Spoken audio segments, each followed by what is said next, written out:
Labirin Kehidupan kembali menjumpai Anda sahabat. Tulisan Pendeta Yowas Adi Prasetya kali ini diberi judul Bersahabat dengan Waktu. Saya Uli Manalu.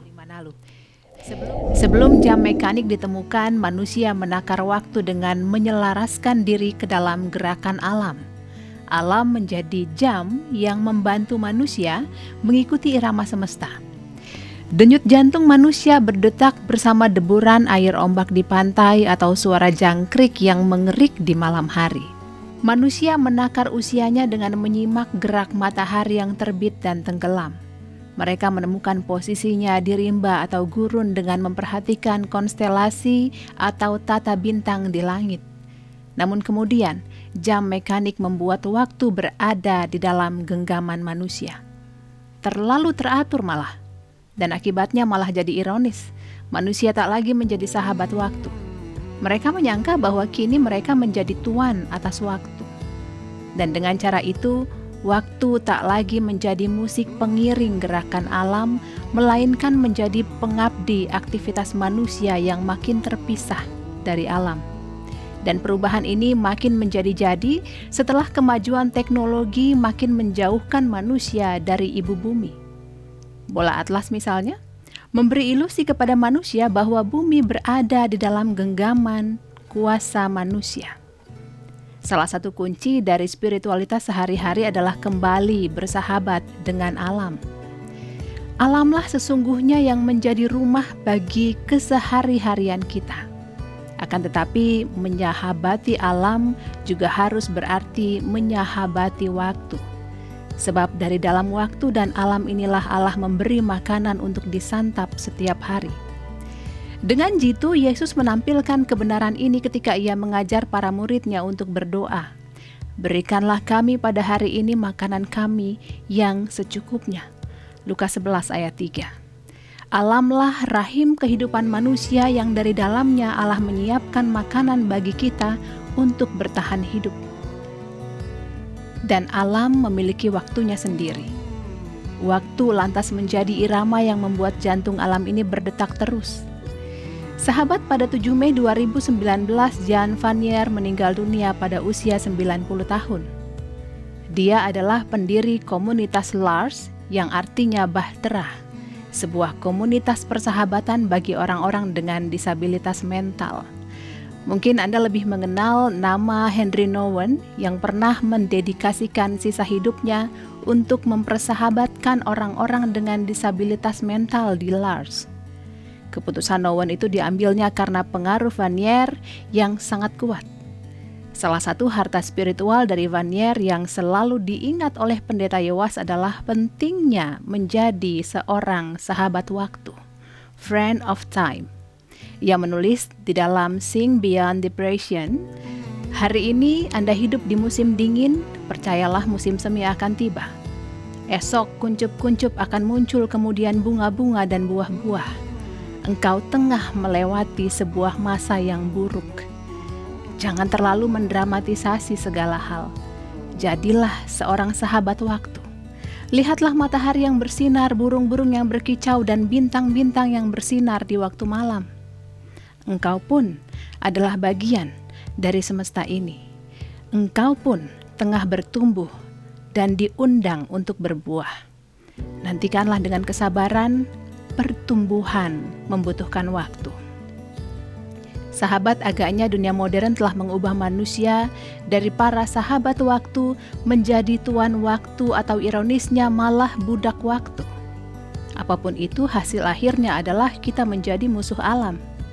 Vanier melanjutkan kalimat di atas tadi dengan menegaskan bahwa salah satu testimoni terbesar dari kehidupan manusia sebagai musuh waktu adalah sampah. Tidakkah engkau menyadari bahwa di dalam alam tak ada sampah? Hanyalah kita manusia yang menghasilkan dan menolak hal-hal tanpa memakai atau mendaur ulangnya. Hal ini tidak terjadi di dalam alam. Daun-daun membusuk lalu menjadi kompos yang dipakai untuk mempertahankan kehidupan baru yang akan muncul. Bahkan kematian itu sendiri memberikan kehidupan. Kita adalah bagian dari dunia alamiah tanpa sampah. Hanya lingkaran kehidupan dan di mana kematian secara terus-menerus diubah menjadi kehidupan. Dengan produksi sampah yang melimpah, kita menghentikan siklus kehidupan dan kematian yang alam sediakan. Hal demikian mempercepat kematian alam sekaligus mencegah munculnya kehidupan dari kematian tersebut. Sahabat, sampah-sampah plastik yang membombardir tanah dan laut kita misalnya menjadi racun-racun yang memastikan hal tersebut. Bagaimana kesediaan menjadi sahabat waktu, sebagaimana diusulkan oleh Vanier ini, hadir secara konkret dalam relasi antar personal kita? Pendeta Yoas sangat terkesima dari pemikiran dua teolog kontemporer mengenai hal ini. Yang pertama adalah Stanley Hauerwas yang mencoba menerapkan konsep sahabat waktu dari Vanier ini untuk konteks demensia. Banyak orang tua yang mengalami demensia, yaitu kondisi syaraf tertentu yang mengakibatkan menurunnya daya ingat sehingga relasi antar pribadi terganggu. Ada banyak penyebab demensia yang dapat kita sebut. Misalnya penyakit Alzheimer, stroke, multiple sclerosis, dan sebagainya. Hauerwas percaya bahwa menjadi sahabat waktu merupakan cara terbaik untuk menjadi sahabat bagi seseorang yang bergumul dengan demensia. Ia berkata, kita lupa bahwa pemberian kita yang paling berharga bagi orang lain adalah kehadiran. Cukup dengan hadir. Ketika tak ada banyak hal yang dapat kita lakukan selain hadir, Anda akan menemukan apa artinya menjadi seorang sahabat waktu. Vanier sendiri melakukan olah spiritual sebagai sahabat waktu dengan hadir bagi para sahabatnya yang hidup dengan disabilitas intelektual. Kehadiran bagi mereka menuntutnya untuk sungguh berdamai dengan waktu. Sahabat, terkait dengan demensia, Pendeta Yoas teringat dengan buku apik dari John Swinton yang berjudul Dementia: Living in the Memories of God. Dan menurut Swinton, mereka yang berjuang dengan penurunan daya ingat mungkin sungguh-sungguh kehilangan memori mereka. Akan tetapi, mereka akan tetap memiliki hidup yang berharga, sebab mereka tetap berada di dalam memori-memori Allah.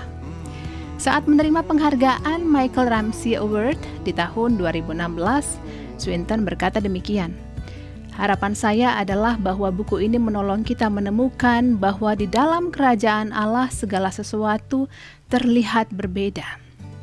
Bahkan di dalam sesuatu yang tampaknya tak memberi harapan seperti demensia, Anda dapat menemukan kemungkinan-kemungkinan. Sebab Allah adalah satu Allah yang tak pernah melupakan kita, yang berkata, "Aku akan selalu ada bersamamu, aku akan selalu ada bagimu di dalam segala sesuatu dan di setiap saat." Ia melanjutkan, bukanlah apa yang kita ingat mengenai kita yang berarti, melainkan apa yang Allah ingat tentang kita. Dan ini bukan hanya bagi orang-orang dengan demensia, ini bagi kita semua. Mengharukan bukan, sahabat? Bagi para penyandang demensia, jam tak lagi punya nilai sama sekali, sebab mereka hidup dalam sebuah kondisi yang melampaui waktu. Waktu seakan-akan telah berhenti. Mereka begitu dekat pada keabadian, sebab mereka berada di dalam memori-memori Allah. Maka orang yang mendampingi penyandang demensia akan selalu diundang untuk melakoni dua persahabatan sekaligus, mempersahabatkan penyandang demensia yang tak lagi dikuasai waktu, dan mempersahabatkan waktu yang tak lagi menguasai penyandang demensia. Keduanya dikerjakan dalam rengkuhan memori Allah, Sang Sahabat. Demikian labirin kehidupan kali ini. Terima kasih Anda sudah meluangkan waktu Anda bersama kami. Bagi Anda yang membutuhkan naskah lengkap labirin kehidupan, silakan menghubungi BPK Gunung Mulia. Terima kasih dan sampai jumpa.